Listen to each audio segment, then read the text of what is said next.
I'm a nurse by profession. Graduate po ako sa CEU. And then po, after ko po makagraduate, nag-work po ako sa hospital for 1 year. Sobrang nakakapagod po. Yung sobrang toxic po kasi yung mga pasyente po. At the same time po, yung babagan nga po ng sweldo. Kumbaga yung effort mo na magtrabaho dun, parang hindi talaga worth it. Gusto ko talagang makapunta sa ibang bansa, kaya rin ako nag-nursing. Napapagod lang ako, tapos po wala rin ako naiipon. Kung dito lang ako magtatrabaho, walang mangyayari sa future ko.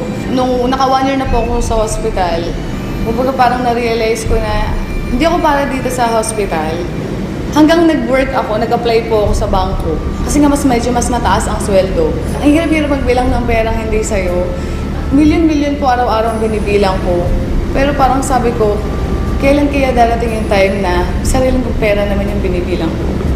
Sa araw-araw po na pagtatrabaho ko sa bangko, aga-aga ko pong gumigising and then sobrang late na po ako umuwi. Tapos wala pang 500 yung kinikita ko sa isang araw. Kumbaga talagang hindi po talaga siya worth it na pagtrabahuhan. Minsan, nasa-short din ako sa bangko. Siyempre, kailangan mong bayaran yun, di ba? Magkano na nga lang po yung sinasweldo ko sa bangko, tapos kakaltasan ka pa. Wala po talaga ako naiipon. As in, puro po nga po utang talaga. Kasi, yung pong kinikita ko na para sa kinsenas at katapusan, inuutang ko na po. Kaya po pag halimbawa sweldo na po, dumadaan lang sa palad ko at kailangan ko nang bayaran yung mga dapat ko pong bayaran. Naisip ko, paano na yung future ko? Kapag kung ganito lang ng ganito. Etong negosyo na to, pinagdasal ko kasi talaga siya. Nung after ko pong magdasal, actually, mga ilang days lang namit ko po si Upline Jong Jorge na isa rin po sa mga Millionaires Club ng Royal.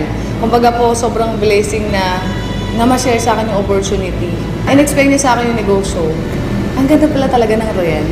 At the same time, yung products ng Royal napakaganda at sobrang dami ng produkto. Ang kumpanya, very stable. As in, nung napakinggan ko yung negosyo ng Royal, yung pananaw ko sa buhay, sobrang nag-iba. Sabi ko, meron palang ganitong opportunity. Bakit ngayon ko lang nga talaga pinakinggan? Kasi sabi ko, meron namang opportunity sa Pilipinas, bakit kailangan ko pang pumunta ng ibang bansa?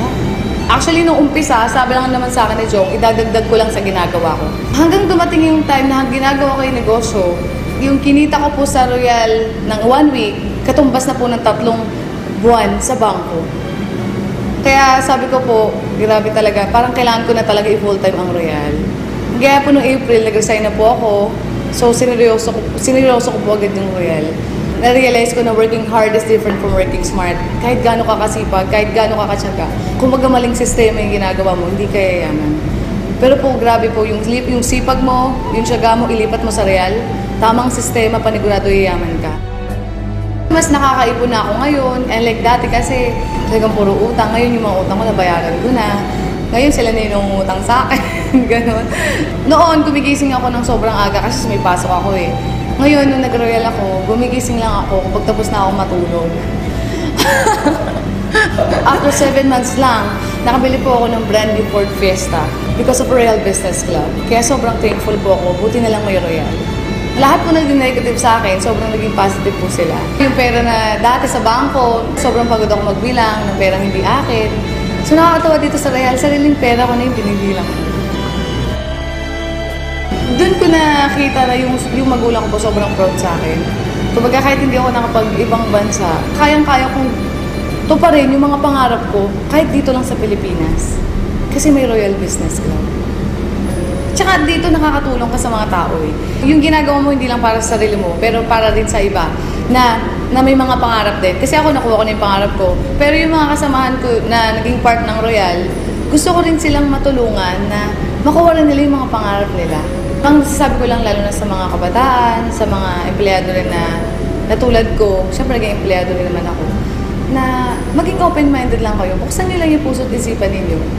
At the same time, dito hindi naman sinabing iwan mo yung ginagawa mo eh. Ang sabi lang naman ni Royal, idadagdag mo lang sa kung anong ginagawa mo. Wala kang dinadagdag sa ginagawa mo or binabago. Hanggang dulo, wala namang magbabago. Meron lang kasi akong binago, meron lang akong dinagdag. Kaya may nagbago. Kumbaga yung mga pangarap ko, nakuha ko because of Royal Business Club. Buti na lang may Royal.